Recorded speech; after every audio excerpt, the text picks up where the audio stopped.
राम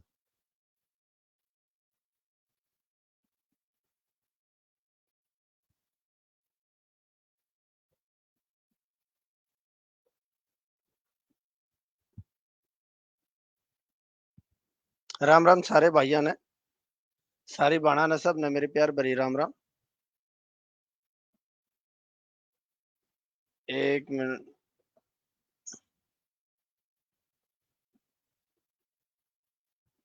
और सबको सबको मेरी राम राम भाई।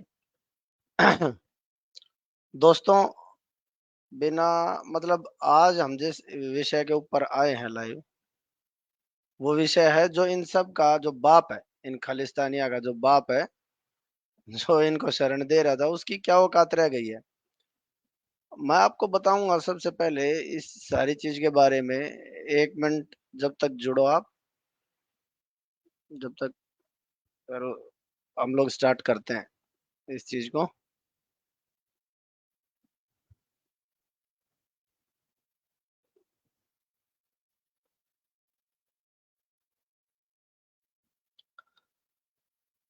हाँ तो दोस्तों, अब स्टार्ट करते हैं हम लोग।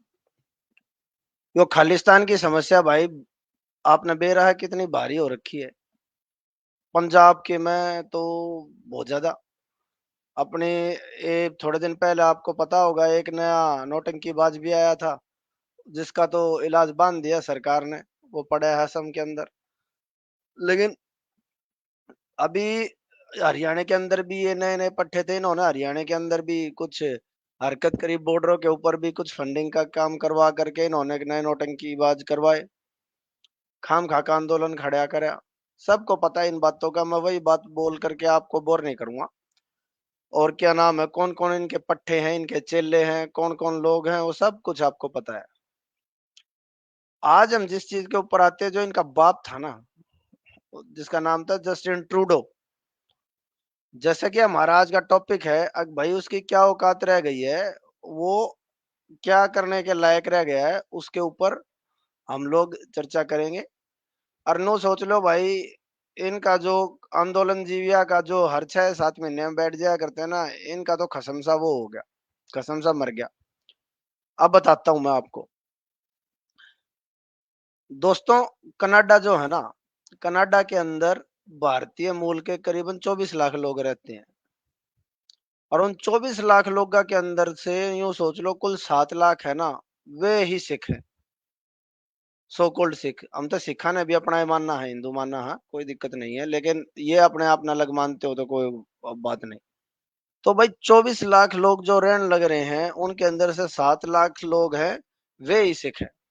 और सबसे ज्यादा ये कहाँ पर रहते हैं? ये सबसे ज्यादा रहे हैं ग्रेटर टोरंटो, वैंकूवर, एडमोंटन और ब्रिटिश कोलंबिया, या फिर कैलिगरी में। ये कुछ जगह है जहाँ ये रहे हैं। कल मेरी अपने एक मित्र से, मेरा खास दोस्त है, उससे बात हो रही थी कनाडा के अंदर। भाई हमने फिर उससे पूछी, भाई किस तरह का केस होता है इस चीज का, बता तो सही, हमने भी मालूम चल रहा है। भाई क्या हो रहा है, ये यहाँ तक गया। नो सोच लो भाई, जो इस यहाँ पे यो आया है ना G20 में, इसकी जो बेइज्जती हुई है, ठीक है। और जो हमारे आदरणीय प्रधानमंत्री, इन्होंने जो सीधी बात, सुस्पष्ट सिद्ध तरीके से जो बात इस तक कही ना, किससे? इस तय इस तय जस्टिन ट्रूडो से। और सीधी कह दिया कि भाई तू घनी पै पै मत करियो, खालिस्तान कुछ ना है, इन तू निचला रह ले। जो सिद्ध तरीके से मोदी ने कही इसको, उसके बाद तो इसकी घास निकल गई। घास कैसे निकली है, मैं आपको बता देता हूँ। सबसे पहली बात तो, वहां पर जो मेन प्रॉब्लम चलने लग रही थी ना, वह प्रॉब्लम चलने लग रही थी उनकी जो कंट्री के अंदर जो एक तरीके से एनआरकी बोल लो, या फिर चीज अपने सिस्टम से नहीं चल रही थी, ठीक है। ऊपर से उड़ा जो महंगाई बढ़ती जाने लग रही है, उन्हें लेकर रोज आया रहा होता, यो अपनी सफाई दे होता। ये सारी बात मैंने अपने दोस्त से पूछी, जो मेरे को उसने बताया, वो का वो मैं आपको बताने लग रहा हूँ। और सोने पर सुहागा यो हो गया कि वो G20 में आया, और इसकी बिल्कुल बहुत बुरी बेइज्जती हुई यहाँ पे। किसी ने इसको भाव नहीं दिया, किसी कंट्री ने इसको भाव नहीं दिया। खाली इंडिया इंडिया ने नहीं, और किसी भी कंट्री ने भी इसको आपस में भी भाव नहीं दिया। अब हम अपने विषय पे आते हैं कि भाई एक चीज और भी है, यो खाली इतनी बेइज्जती होने के बावजूद भी वो खालिस्तान का इतना चिपट क्यों रहा है? तो कुल 7 लाख लोगों के लिए ये जो बाकी के जितने भी लोग हैं, उन लोगों को क्यों तिलांजलि देता रहता है? ये समझ में नहीं आता। बाकी के ये जो लोग हैं उनको ऐसा क्या मिल रहा है इसको? तो भाई मैं आपको बताता हूँ, कारण यो है, भाई जो कनाडा की जो राजनीति है ना, उसके अंदर ये खालिस्तानियों का बहुत ज्यादा पेनिट्रेशन है, बहुत ज्यादा दखल है। और ये क्या काम करेंगे, ये सारी की सारी जो वोट है ना, एक मुश्त इकट्ठी होकर कहीं पे भी डाल दे हैं। एक तरीके का वोट बैंक है यो वहां पे। तो भाई जब भी उस तेन पूछेंगे ना, इस तरह जो ये जस्टिन ट्रूडो है यो खचरा, इस खचरे तो जब भी कोई यूं पूछेगा ना कि भाई तू इनके ऊपर एक्शन क्यों ना लेता, तो सीधे तरीके से पता है क्या होगा, कनाडा के अंदर सबको अपनी बात रखने का हक है। हिंदी में बोले तो everybody is having freedom of speech, इसका कहने का मतलब यो है। तो ईब यो क्या होगा भाई, ईब आपने न्यू भी बेरा होगा का हमारा जो यो था, के नाम है विदेश मंत्रालय का जो हमारा प्रवक्ता था, उसने न्यू भी कही थी, जिसका नाम अरिंदम बागची है। उन्होंने न्यू भी कही थी अक भाई, फ्रीडम ऑफ स्पीच मतलब अभिव्यक्ति की आजादी का मतलब यो ना है अक उसका इस्तेमाल तम की हिंसा के लिए करोगे, कितना मतलब वायलेंस के लिए, और भाई सेपरेटिज्म के लिए, मतलब अलगाववाद के लिए, या टेररिज्म के लिए, मतलब आतंकवाद के लिए, इन सब को जस्टिफाई करना बिल्कुल सही बताने के लिए करोगे। तो भाई इसका सिद्ध त्रिया की बात यह है कि इससे इसका कोई मतलब नहीं है, या सिद्ध तरीके से अरिंदम बागची ने के मुंह पर कह दी थी। अब घनी तू पै मत करे। अब आगे सुन, जो इवे मैंने आपको बताया भाई कहाँ कहाँ इनकी पॉपुलेशन रहे है। और ये जो लोग है ना, ये जो लोग हैं ये क्या काम कर रहे हैं, अग भाई पहले तो न्यूज सोचना पड़ेगा वहां पे एकदम इतने सिख हो किस तरह गए। दोस्तों मैं अपना बताऊं, सबसे पहला 1897 था ना, उसमें था एक मेजर केसर सिंह।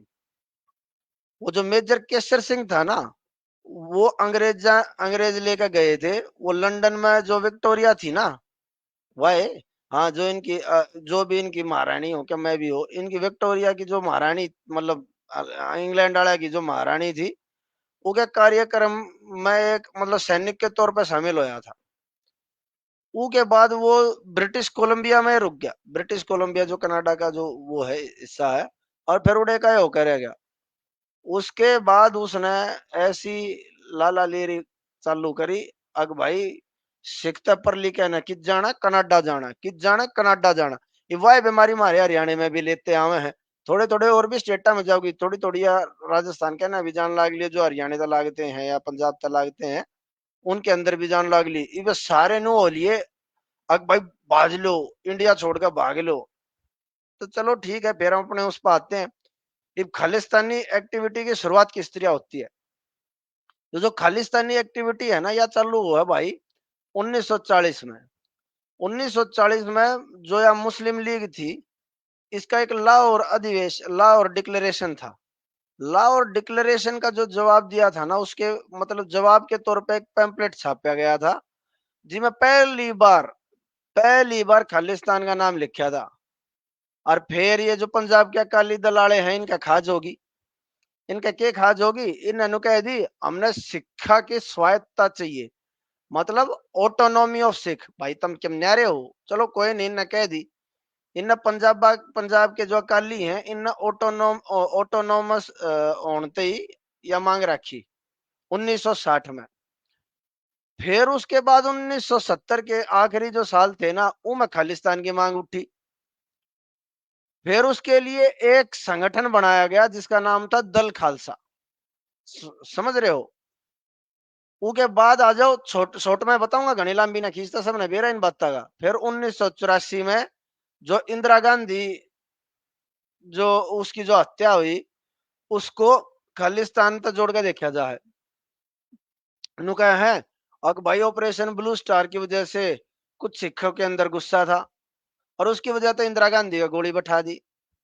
कोई बात नहीं भाई, पर औपचारिक तौर पर जो मांग हुई थी ना, वह हुई थी 1986 में।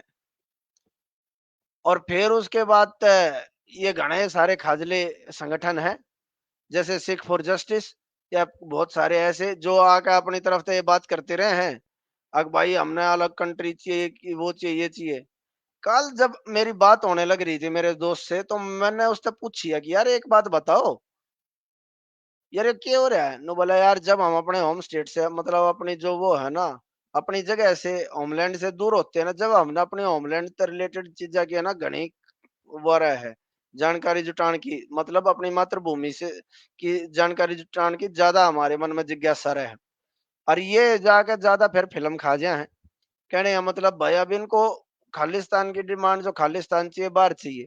अभी हमारे हरियाणा में ही बतेरे आ गए हैं कि हम परिवर्तन कराते घूमे कुछ ठठेरे, ठीक है? और उनका साथ देते हैं ना, रही सही कसर इनके खून मुँह लग गया, ईब की बार इनकी थोड़ी-सी फंडिंग होगी। तो दोस्तों ये सारी एक्टिविटी हुई। अब इसकी औकात क्या रह गई है जब से ये वहाँ पर गया है। अंग्रेज इतने राजी हैं ना जब इसकी बेइज़्ज़ती हुई है जी20 के अंदर, बहुत राजी हैं। वहाँ पे पहले भी खुश ना थे, इसने वैसे ही नकली मान्या करते। लेकिन यह हरकत होए पाछे अंग्रेज जान इन्हू कह दी तने हमारी माटी पलीत करवा दी और कम्युनिटीज़ को छोड़ दो। जो उनके ट्रक हैं या फिर उनकी गाड़ी है, उसके पीछे स्लोगन लिखवा के घूमने लग रहे हैं। अब जो एफ से शुरू होती है और के पे खत्म होती है, अब मैं बोल लूँ तो गा नहीं इसके ऊपर, लेकिन सी और यू जो वर्ड होता है ना, उसने आगे पीछे कैसे लगा लो और उसके बाद ट्रूडो लगा लो, ठीक है? इस नाम के स्लोगन कति कॉमन हो रहे हैं वहां पे, गाड़ियां पीछे लगा कर कोई कुछ हो कहते रहे ये और वो। तो जो इनका जो आंदोलन जीविया का जो खसम है ना, जिस तरह ये घने बक्कल तारनिया के खसम था और एक आज जो नए नए एनडी पाके थे, नु सोचे थे पर इनते क्या फंडिंग हो जाएगी क्या हो जाएगा। अरे इन तरह फंडिंग ना होती होगी तो काम का के और जो ये काम का के चलानिया थे, अक भाई खाना चलाऊं थे ये चलाऊं थे, उनके खसम की तो होगी इस सी। अगली बार नहीं आया करता यो। इतनी बूंदी बेइज्जती आज तक किसी की नहीं हुई है इंटरनेशनल लेवल पे। उसने इतनी अव्यवस्था फैला दी है। तो जो भी अभी तक मेरा यह चीज आज आपके सामने लाने का उद्देश्य यो ही था। एक तनु देख लो भाई, जो थारा इसकी औकात इतनी रह गई है, तुम्हारा जो बाप है, जो इसका पल्ला भी पकड़ रहे हैं, जो इसका लत्ता ओढ़ रहे हैं, चाहे तो तुम सुधर जाओ। और नहीं सुधरोगे ये तुमने थोड़े दिन पहले मालूम भी चल रहा होगा, कुछ दिन पहले एक खालिस्तानी की प्रॉपर्टी सीज कर ली थी। अढ़ाई बार सीज करी है। और तुम नहीं माने और कोई कोई घना एक खाजले का एक नो भी रहा है कि जो चांद के ऊपर भी खालिस्तान का झंडा लगा दिया था, यो असली वाला कि धन थारी सरकार और बढ़िया घस काट देगी। तो बात ये है, अगर जो इनके पीछे लाग रहे हैं, चाहे तो निचले हो जाओ, ना तो ना तो तुम उधर के रहोगे ना इधर के रहोगे, थारे कसम का हो लिया है नाश। यही मेरे को आपको बोलना था। और कोई भी अगर कहीं तक जो ये नुका है ना, और नहीं नहीं, अरे इन खालिस्तानियों ने भी ने एक वो बीच की जो धारा हुआ कम कर दी थी किसान और उसकी। तो दोस्तों बात ऐसी है, ये अपने आप ने थोड़ा प्राउड फील करने लग गए थे कि मैं ना जरा इन बात मैं घस लेकर जाई तारी, उड़े तो लिकड़े रही है, उड़े तो इनके जो तारा बाप था वो है कि घस काट दी लोगा नहीं। ना तो उनका न्यूज़पेपर पढ़ के देख लियो, उनको होते भाई इनके अखबार में इतनी बूंदी बेइज्जती करी है ना उसकी। और वो तो चलो ठीक है, उनकी तो लिमिट है, लेकिन उड़ा जो गोरे है ना, उनकी कोई लिमिट को ना। उन गोरिया ने तो घनी बूंदी बेइज्जती करी है।